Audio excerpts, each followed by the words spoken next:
Bem, bom dia. A gente está aqui para falar hoje sobre racismo religioso, principalmente porque as religiões de matriz africana são as principais vítimas da intolerância religiosa, justamente por causa do critério raça. Então, a ideia da raça aqui está associada à intolerância religiosa. Bem, para a gente fazer essa análise, vamos pensar assim, vamos separar a nossa percepção sobre religião de duas frentes, tá? A primeira percepção do ponto de vista da gente como possivelmente fiel de alguma religião, tá? Então, quando a gente é fiel de uma religião, a gente acredita que a nossa religião ela é uma criação divina, né? Deus criou a nossa religião e por isso que ela é sagrada, certo? Isso não tem nada de errado. Só que a gente vai colocar essa sensação, essa crença, essa certeza numa gaveta, certo? Então, vamos deixar essa certeza nessa gaveta ali, tá? Agora a gente vai pensar do ponto de vista da sociologia. A sociologia, ela acredita que a religião é uma criação humana.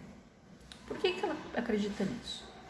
Porque desde que o mundo é mundo, né, cada grupo humano, né, separado pela geografia e tal, tinha algumas dúvidas que deixavam as pessoas atormentadas, né? Que eram aquelas dúvidas que davam sentido à vida, né? Da onde eu vim, o que eu faço aqui, para onde vou. Então, como o ser humano não consegue viver sem ter respostas, né? Cada grupo humano, separado pela geografia do mundo, criou respostas para essas questões. E se a gente for ver, cada religião não responde a essas questões? Responde, né? Cada religião vai responder à sua maneira, do seu jeito, da onde eu vim, o que eu faço aqui e para onde eu vou. Então, esse conhecimento, essa certeza, essa teoria científica, a gente vai colocar em outra gaveta, certo?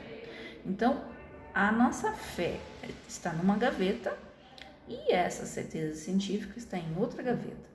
A gente não precisa misturar essas informações, certo? Não são conhecimentos que estão concorrendo um com o outro, não estão competindo um com o outro. São conhecimentos diferentes, de naturezas diferentes. Bem, depois disso, a gente precisa fazer um exercício mental, tá? A gente precisa separar aquilo que é religião e aquilo que é o ser humano. Pode parecer estranho, mas isso é muito importante, muito saudável, né? Porque quando a gente fala em religião, a gente está falando daquele conjunto de ideias, daquele conjunto de dogmas, aquele conjunto de saberes que explicam o mundo, que são sagradas, né? Então, e todas as religiões, elas são boas em si mesmas, tá? Então, isso é a religião. O ser humano, tanto o líder religioso quanto o fiel, é aquele sujeito que pega essa religião e que pode interpretar essa religião do jeito que eles bem entenderem, certo? Então pode interpretar de uma boa maneira, como pode interpretar de maneira errada, certo?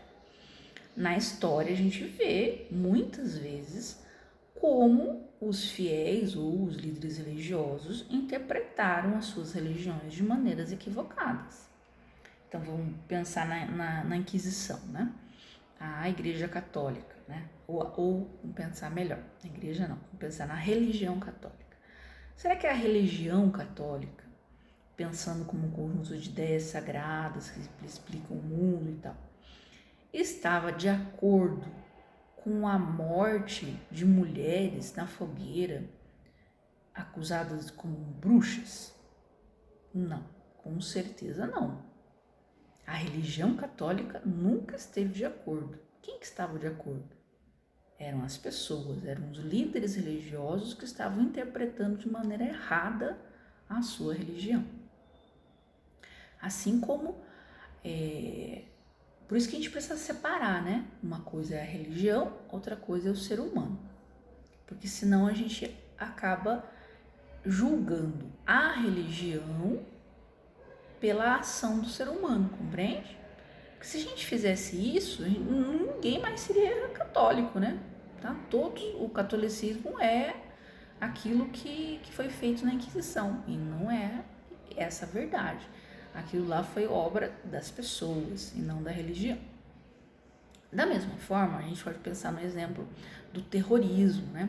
Quando a gente pensa, as pessoas falam, né, na televisão, os muçulmanos e tal, imediatamente na nossa cabeça, por causa da mídia, o muçulmano está ligado ao terrorismo, né? Será que a religião islâmica, a religião islâmica, ela prega, vamos matar todo mundo que não é islâmico e tal? Ela prega isso? Não, ela não prega isso.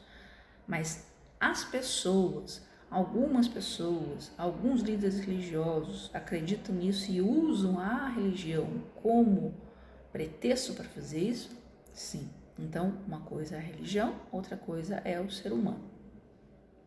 Eu estou fazendo esse caminho para quê? Para a gente chegar no assunto que a gente vai tratar aqui, que é as religiões de matriz africana, especialmente a Umbanda, né? Por quê? Porque o que mais se fala é que a umbandista faz trabalho para o mal, né? Faz amarração, faz despacho na encruzilhada, mata a galinha e quer, faz um trabalho para que a pessoa morra, faz um trabalho para que a pessoa se separe, ou coisas assim. Então veja só, a religião umbandista, ela prega fazer o mal às pessoas? Ela diz assim, vamos fazer o mal às pessoas? Não. Mas existem pessoas que usam do conhecimento desta religião para fazer o mal? E existem algumas pessoas que fazem isso. Assim como houve líderes religiosos católicos que queimaram mulheres como bruxas na Inquisição. Assim como existem muçulmanos que são homens bomba, certo? Então, uma coisa é o ser humano, a outra coisa é a religião. Então, a gente não pode julgar a religião pelo comportamento das pessoas, certo? Até aqui?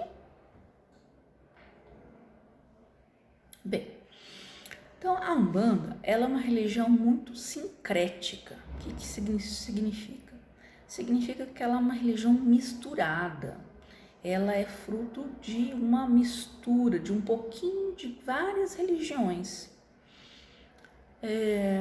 Então, claro, a matriz dela é africana, né? Então, a base dela toda das várias religiões africanas que chegaram ao Brasil por conta da diáspora africana. E das religiões africanas, a Umbanda herdou, entre muitas coisas, por exemplo, né, a ideia de Deus, que entre os africanos a gente pode chamar de Olorum, a ideia dos orixás, que depois a gente vai explicar, ancestralidade e a natureza, a valorização da natureza, o culto à natureza e tal. Também a Umbanda pegou um pouquinho da pagelança indígena.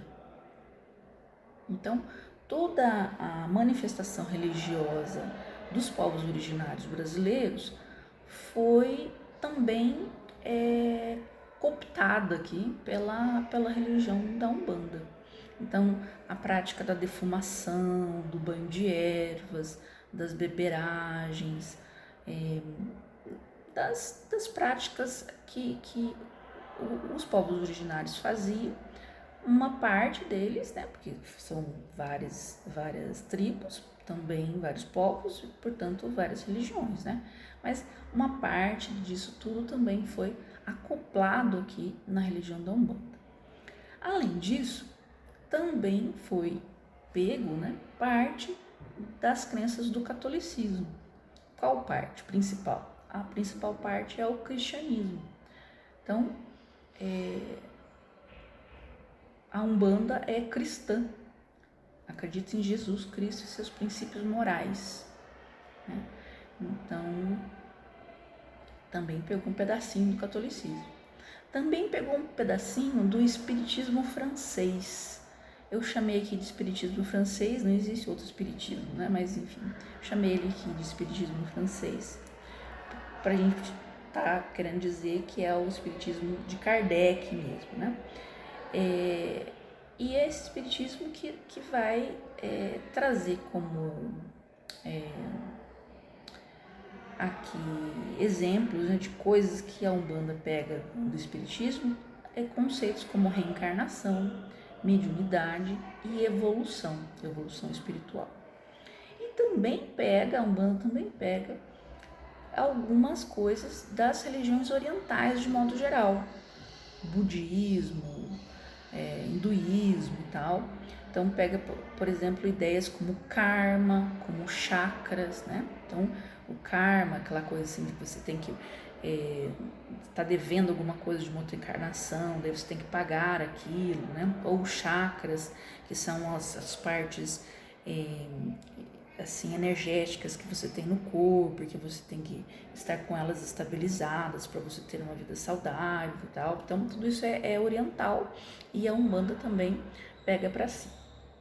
Então a Umbanda é essa mistura entre essas coisas, esses elementos dessas várias religiões. Então a gente pode dizer que a Umbanda ela é monoteísta, ou seja, ela acredita em apenas um Deus. Ela é cristã, reencarnacionista, mediúnica, que cultua a natureza e que tem por objetivo a caridade. Certo?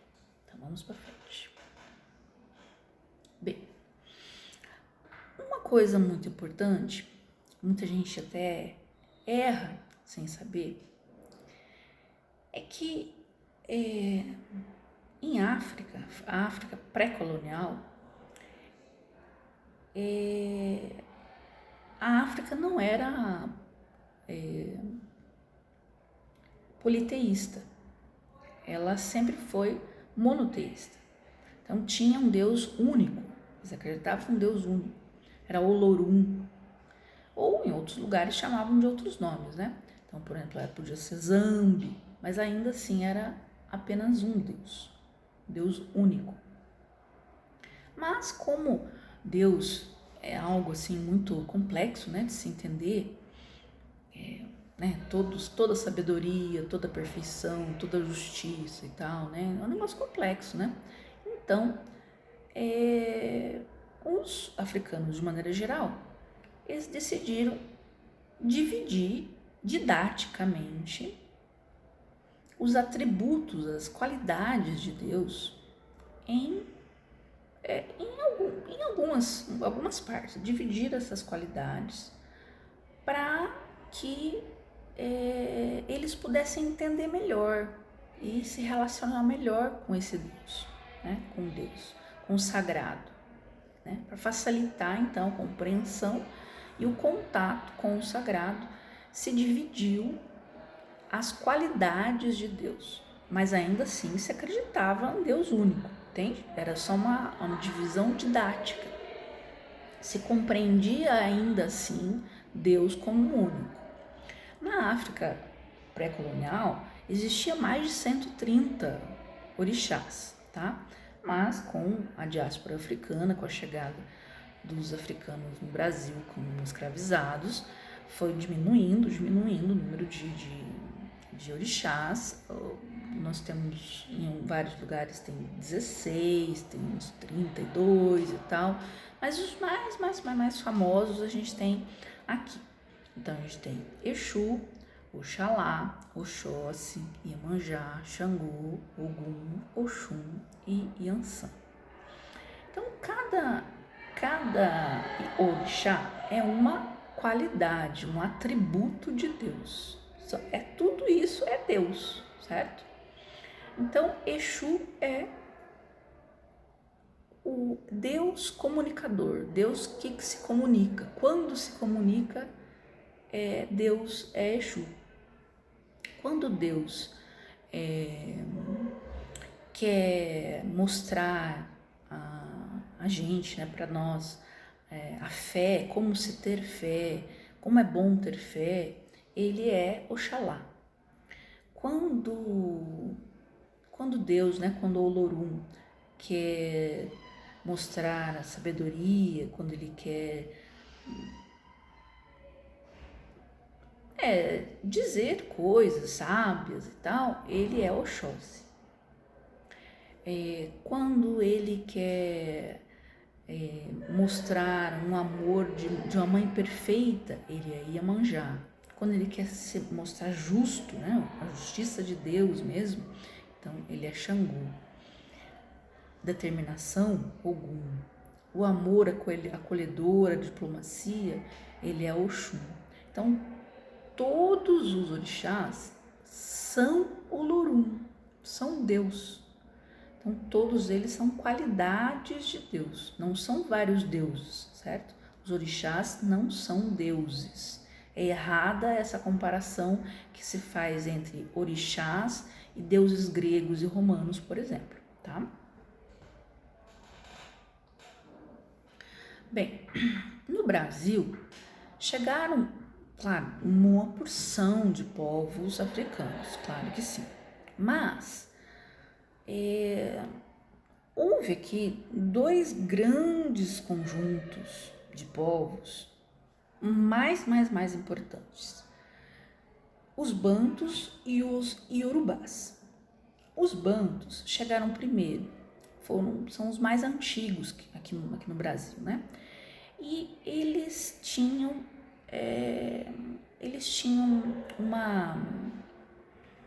algumas crenças e eles acreditavam na ancestralidade. Vocês estão vendo nesse mapa ali, toda aquela parte em marrom é a região que os bantus dominaram na África. Estão vendo? Um pedação da África que eles dominaram, né?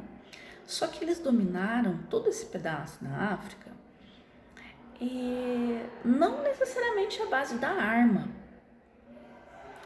Veja só o que eles faziam, olha só que interessante. Cada lugar que eles chegavam, para eles cultuar os seus ancestrais, além de Deus, né, além de Olorum, porque os bantus não acreditavam nos orixás, né? Eles acreditavam nos ancestrais ilustres, como um avô, uma avó, que eles achavam que eram sábios e tal, tá? Então, Deus e esses ancestrais ilustres. Só que para eles rezarem para os seus ancestrais, esses ancestrais ilustres, e para Deus, quando eles chegavam numa terra nova, eles tinham que pedir licença para o ancestral daquele lugar. Então, digamos que eu sou de Curitiba, vou para Londrina. Lá em Londrina, para eu conseguir rezar para o meu ancestral, para Deus, eu tenho que pedir licença para o ancestral de Londrina. Então, eu tenho que fazer o quê? Eu tenho que conversar com os londrinenses, eu tenho que pedir a bênção dos londrinenses, eu tenho que falar com eles: olha, vocês conversem com seus ancestrais, porque a gente quer pedir a licença para eles, para a gente estar aqui e tal, para a gente poder falar com os nossos ancestrais também. Então, eles tinham toda uma relação de de diplomacia e, enfim, de contatos pessoal para poder acessar o divino deles, né, o sagrado deles. Porque se eles chegassem lá só nas armas, eles não teriam a permissão do ancestral daquele povo. Então, eles não conseguiriam acessar o seu próprio sagrado. Então, era necessária essa relação. Veja só que interessante, né? E assim eles foram dominando, olha só, quanta terra, quanto lugar na África. Bem, quando esse povo chegou no Brasil por via da escravidão, o que eles tinham que fazer para acessar os seus ancestrais, o seu sagrado? Eles tinham que acessar os povos originários do Brasil para pedir permissão, não é? Então eles tinham que pedir permissão para os indígenas. Então eles entraram em contato com os indígenas de alguma forma, né? Ainda que eles estivessem escravizados, vocês sabem que havia o contato entre os indígenas e os africanos escravizados. Então eles entraram em contato com os indígenas e se estabeleceu ali alguma relação, ainda que com dificuldade de linguagem e tal, alguma relação ali houve de pertencimento, de acolhimento, de bênção, de autorização para que esse povo pudesse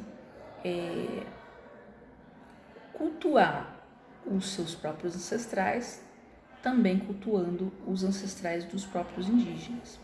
Então, passou a ser cultuado o ancestral do indígena para poder acessar o seu próprio ancestral. E isso aconteceu o quê? Aqui era o início do sincretismo religioso, né? Se antes só se cultuava ancestrais africanos, agora se passa também a cultuar ancestrais indígenas brasileiros, né? Brasileiros, né? Para fazer o quê, né? Aqui. Então, começou aqui a haver essa mistura, né? Que mais tarde daria origem à Umbanda. Bem, outro povo que também chegou aqui em grande quantidade foram os Iorubás, que chegou mais tarde. Os Iorubás, eles acreditavam em orixás. Então tinha lá o Deus, né, Olorum, e acreditavam nos orixás como seus atributos, as suas qualidades, como a gente já tinha falado. Só que quando os Iorubás chegaram, e eles eram proibidos, né, de manifestar sua fé e tal, de cultuar os orixás e tal, eles eram obrigados a cultuar o Deus católico, os santos católicos e tal. E eles começaram a perceber que aquilo, assim que eles começaram a entender mais ou menos, né, o que os brancos estavam falando, que as qualidades dos santos católicos eram muito semelhantes a qualidades de muitos orixás. Então, eles começaram a fazer uma estratégia de resistência religiosa. Eles começaram a colocar objetos, então, por exemplo, uma pedra, né? Então, eles rezavam na pedra, diziam, olha, essa pedra é uma pedra de Ogum. Então, a pedra de Ogum, ela representa Ogum, tá cheia de energia de Ogum. Aí, eles pegavam, sem que o branco soubesse, colocavam aquela pedra dentro da imagem de São Jorge, porque eles achavam que a São Jorge tinha as mesmas qualidades de Ogum, e rezavam para São Jorge. Mas na verdade eles estavam rezando para Ogum. Então eles estavam dando um olé, né, nos católicos. Então assim passou a haver um sincretismo entre santos católicos e orixás. De maneira que, por exemplo, Oxalá passou a ser entendido como Jesus e assim por diante. Então, se vocês forem num terreiro de Umbanda, vocês vão ver imagens católicas, imagens de santos católicos, ao lado de imagens de orixás. Só que assim, conforme o tempo foi passando, aquilo que era só para enganar, ludibriar os brancos, para poder resistir, né, manter a sua fé viva, louvando apenas Ogum, conforme o tempo foi passando, muitos começaram a acreditar que realmente Jesus era Oxalá era Jesus, que Ogum era realmente São Jorge era realmente Ogum. Então, muito desse sincretismo acabou virando realidade na cabeça de muitos adeptos, né, dessas religiões matriz africana, certo? Bem, para destruir um povo, para destruir qualquer povo, na verdade, né, é preciso destruir o que define um povo. Então, o que define um povo? É o seu idioma, os seus costumes e a sua religião.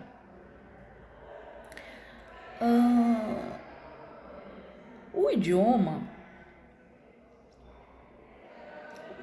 no caso da escravidão africana, o que os europeus fizeram, né? É bem sabido que o que logo eles fizeram foi misturar todas as comunidades, né, os povos africanos, misturá-los todos de maneira que aqueles povos que falavam um idioma não estivessem com seus irmãos, né? Então eles não sabiam se conversar entre eles, também não tinham os mesmos costumes, assim tão parecidos. E aí tem a questão da religião. A religião tinha muitas coisas semelhantes entre as religiões dos diversos povos africanos. E aí foi necessário fazer uma coisa a mais, foi necessário fazer uma coisa mais dramática e mais incisiva, que foi realmente assim uma facada, né? Que realmente para destruir mesmo a cultura africana, que foi demonizar Exu, que foi tornar Exu, que é uma qualidade de Deus, em demônio. Bem, então vamos voltar lá no que eu estava falando, na ideia de Olorum, né? Olorum é Deus. Na África não existe a ideia do diabo, tá? Não existe a ideia de um rival de Deus. Deus luta, essa coisa do bem contra o mal e tal. Não. Deus é Deus, Deus é todo perfeito, todo bondoso, todo sabedoria e tal, e não existe uma figura do mal que vai rivalizar com Deus. Qualquer coisa que possa parecer mal é obra do ser humano. Então, quando os africanos chegavam no Brasil e os portugueses, né, os padres falavam, isso é coisa do diabo, né? Daí os africanos ficavam, mas o que será que eles querem dizer com isso, né? Porque eles não tinham a menor ideia do que era isso que eles estavam dizendo, não, o que é o diabo, né? E então para eles não fazia o menor sentido, né? Então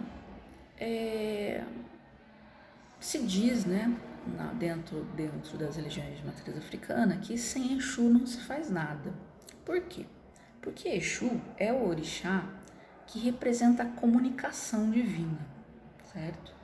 Então, se a gente fosse fazer assim uma analogia com o catolicismo, por exemplo, a gente poderia dizer que Exu seria semelhante ao Espírito Santo, tá?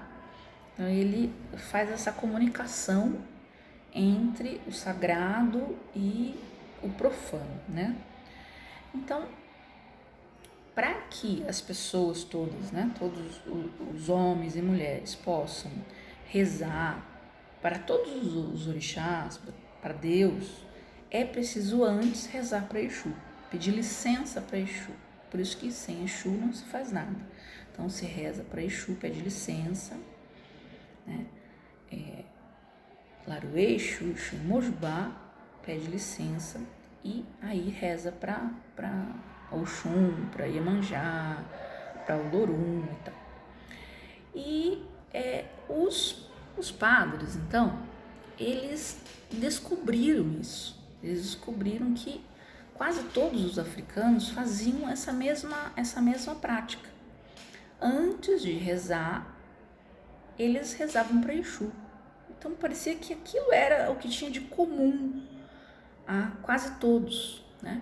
Então era aí que eles tinham que atacar, né? Então eles começaram a dizer, olha, Exu é essa figura aí que vocês sempre estão aí, Exu é o diabo. Então eles começaram a falar, né? Olha, o diabo pra gente, né? O diabo pra gente é cristão, né? É uma figura malvada, né? Que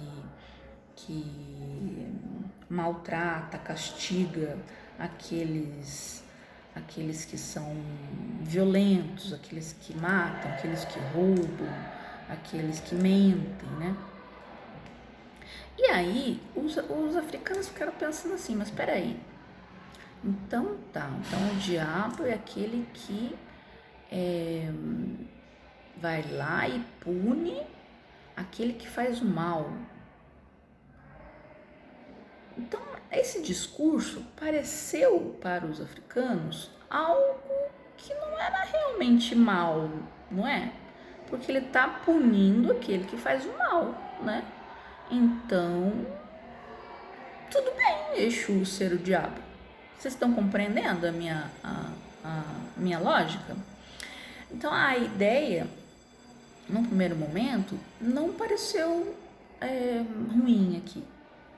Só que conforme o tempo foi passando, foi se percebendo, né, qual que era a lógica que os padres estavam querendo implantar, que o diabo que não tinha uma figura punitiva no sentido de justiça, e que ele era mau, né, e o medo passou a ser associado a tudo que está relacionado a Exu, né?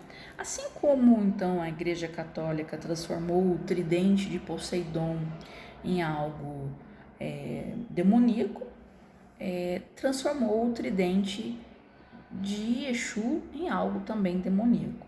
O tridente é uma figura, é uma imagem que não está associada apenas a isso.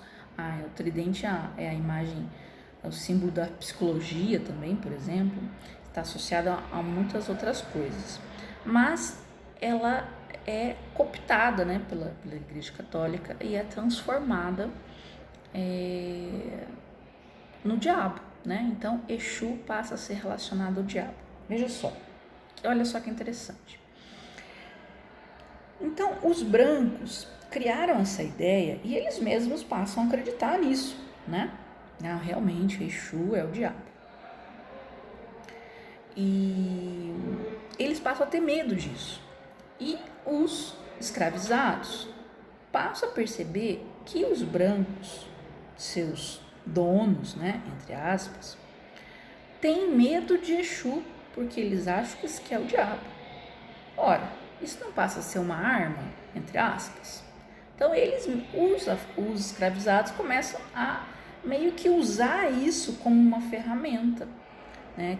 Olha só, eu vou fazer o Exu te fazer mal, olha lá, não me bate, não me castiga tanto, olha só, o Exu vai fazer isso para você. Então, ele também passa a usar do mesmo argumento para se proteger, claro, né, do inferno, que era a escravidão.